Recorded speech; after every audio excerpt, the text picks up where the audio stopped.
friends, welcome to Uma Kitchen. இன்னைக்கு நம்ம vegetable கொழுக்கட்டை எப்படி செய்யுதுன்னு பார்க்க போறோம். நான் 2 அழகு அரிசி எடுத்து 1 மணி நேரம் ஊற வச்சு கழுவி காய வச்சு மிக்ஸில அரைச்சி ஜெலிச்சி வச்சிருக்கேன். நம்ம ஆவி கட்டி அப்புறம் எப்படி செய்யுதுன்னு பார்க்கலாம். ஃபர்ஸ்ட் எப்படி ஆவி கட்டுதுன்னு பார்த்துக்கலாம். ஆன் பண்ணிருக்கேன். நம்ம பாத்திரத்தை க்ளீனா கழுவிட்டு நம்ம சுத்தமான தண்ணி எடுத்து இப்போ ஆவி கட்டத்துக்கு எடுத்து வச்சிருக்கேன். இந்த ஆவி கட்டின தண்ணியை எடுத்து நம்ம மாவுல மிக்ஸ் பண்ணி பிசைய போறோம். இப்போ தண்ணி அதில் ஊத்திக்கிறேன். இப்போ ஒரு இட்லி கொத்து அதில் எடுத்து வச்சுட்டு ஒரு வெள்ளை துணி அதில் விரிச்சிட்டு இப்போ அதில் மாவு எடுத்து வைக்க போறேன். இப்போ இந்த மாவு நல்லா வேக விட்டு அதில் வெந்ததுக்கு அப்புறம் எப்படி பிசையுதுன்னு பார்க்கலாம். இப்போ மூடி வச்சாச்சு, அது வேகட்டும். மாவு நல்லா வேக வச்சிருக்கோம். இப்போ அந்த மாவு பூர்ண கொழுக்கட்டை வைக்கிறதுக்கு மாதிரி நம்ம மசாலா கொழுக்கட்டை செய்ய போகிறோம். அதுக்கு தேவையான மசாலாலாம் வெஜிடபிள்லாம் சொல்லிடுறேன். கொஞ்சம் பட்டாணி எடுத்து வச்சுருக்கேன், கொஞ்சம் புதினா எடுத்து வச்சுருக்கேன், ஒரு 2 கேரட் கட் பண்ணி வச்சுருக்கேன், 2 கத்திரிக்காய் கட் பண்ணி வச்சுருக்கேன், ஒரு 5 பீன்ஸ் கட் பண்ணி வச்சுருக்கேன், 4 பூண்டு பல் நறுக்கி வச்சுருக்கேன், பாதி கேப்சிகம் நறுக்கி வச்சுருக்கேன், கொஞ்சம் கொத்தமல்லி எடுத்து வச்சுருக்கேன். நம்ம தேவையான அளவு பெருங்காயம் சேர்த்துக்கலாம், தேவையான அளவு மஞ்சள் தூள் சேர்த்துக்கலாம்.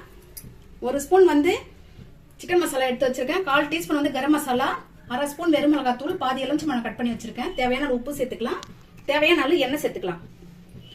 வெங்காயம் 1 கட் பண்ணி வச்சிருக்கேன். இப்போ எப்படி செய்யுதுன்னு பார்க்கலாம். இப்போ ஸ்டவ் ஆன் பண்ணிக்கலாம்.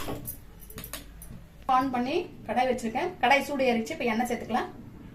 கொஞ்சமா எண்ணெய் சேர்த்துக்கிறேன். வேணும்னா நம்ம நெய் கூட சேர்த்துக்கலாம், அது நம்ம விருப்பத்துக்கு ஏற்ற மாதிரி. வெங்காயம் சேர்க்கிறேன்.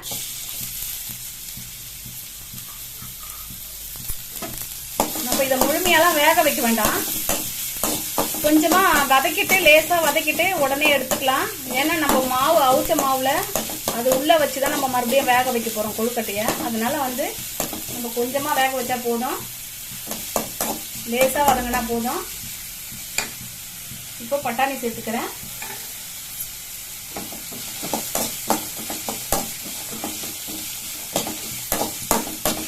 பூண்டு சேர்க்கிறேன்.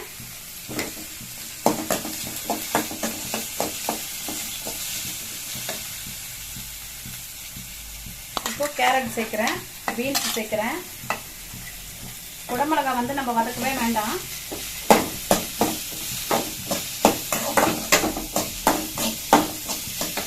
இப்போ கத்திரிக்காய் சேர்த்துக்கிறேன்.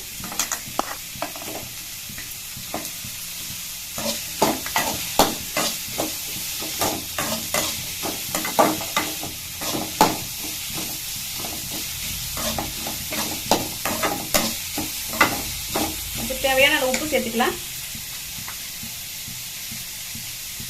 அப்புறமா நம்ம மாவுலேயே உப்பு போட்டு நம்ம கசிவோம், அதனால கம்மியா உப்பு சேர்த்துக்கிறேன் பூர்ணத்துல.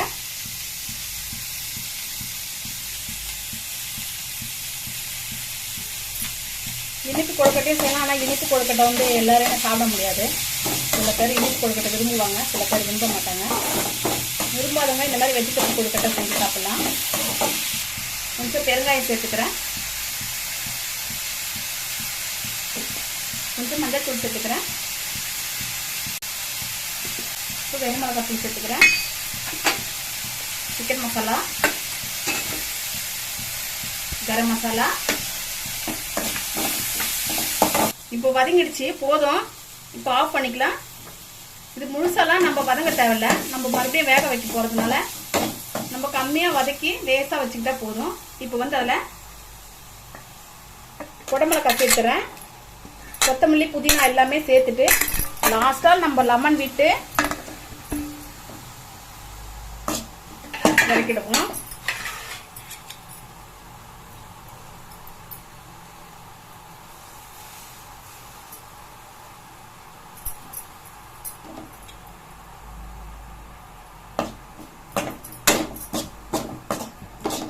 அவ்வளோதான், மசாலா ரெடி ஆயிடுச்சு. இப்போ மாவு தான் வேகணும். மாவு வெந்ததுக்கு அப்புறம் நம்ம பிணைஞ்சிட்டு அப்புறம் எப்படி கொழுக்கட்டை பண்றதுன்னு பார்க்கலாம். மாவு வந்துச்சு.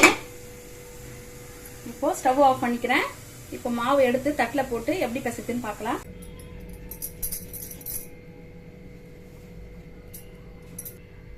லைட்டாக கொஞ்சம் உப்பு சேர்த்துக்கிறேன்.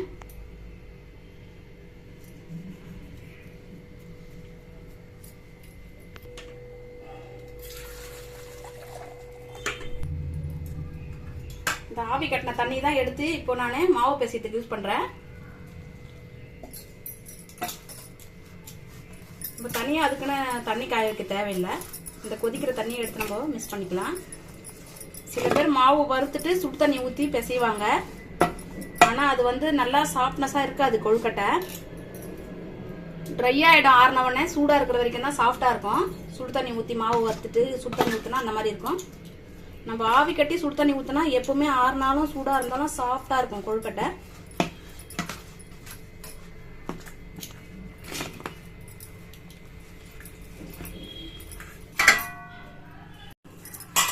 இப்போ வெந்த மாவு வந்து நம்ம நல்லா பிசைஞ்சு எடுத்தாச்சு. பிசைஞ்சு இப்போ கொழுக்கட்டை எப்படி பண்ணுறதுன்னு பார்க்கலாம். இப்போ மாவு நல்லா ஊற்றியாச்சு. இப்போ லைட்டாக நம்ம கையில் நெய் தொட்டுட்டு இந்த மாவு எடுத்து இந்த மாதிரி பண்ணிட்டு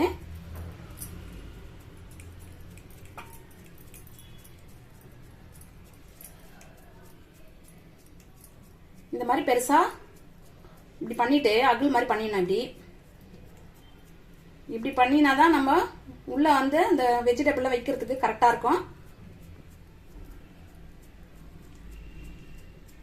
ரொம்ப கனமாக மாவு எடுக்கக்கூடாது, மெலிசாக இருக்கணும். இந்த ஓரெலாம் வந்து இந்த மாதிரி மெலிசாக இப்படி வச்சுக்கணும். அப்போ தான் கொழுக்கட்டை வந்து வெடிக்காம நல்லா வரும் வேகும் போது. இப்போது இதில் வந்து வெஜிடபிள் வந்து கம்மி கம்மியாக வச்சுக்கணும், ரொம்ப அதிகமாக வைக்கக்கூடாது. மடிக்கும் போது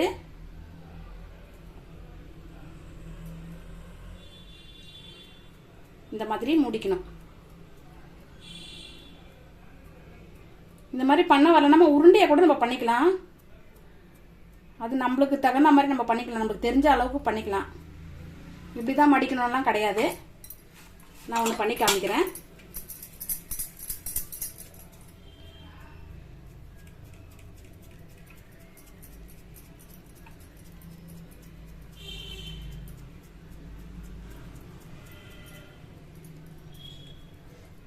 இந்த மாதிரி பண்ணிட்டு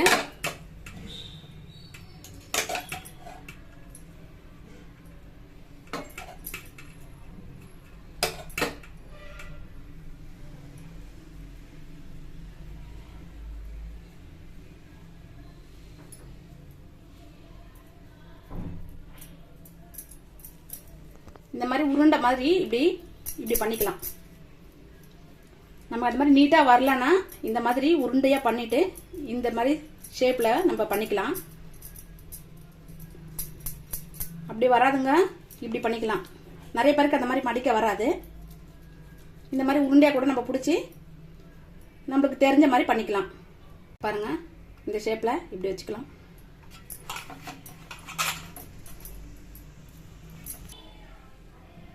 இப்போ கொழுக்கட்டைலாம் வந்து செஞ்சு முடிச்சாச்சு. இப்போ நம்ம எப்படி ஆவி கட்டுறதுன்னு பார்க்கலாம். ஸ்டவ் ஆன் பண்ணிக்கிறேன். பாத்திரத்தை வச்சுட்டு இப்போ கொஞ்சம் தண்ணி சேர்த்துக்கிறேன்.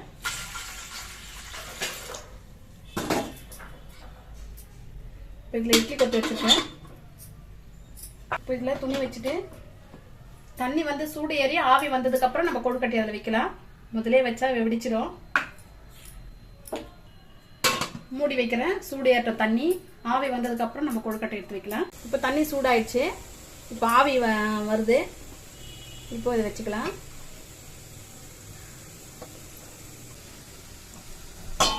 இதை அப்படியே மூடி வச்சுக்கலாம், வேகட்டும். ஸ்டவ் ஆஃப் பண்ணிட்டேன், வெந்துடுச்சு.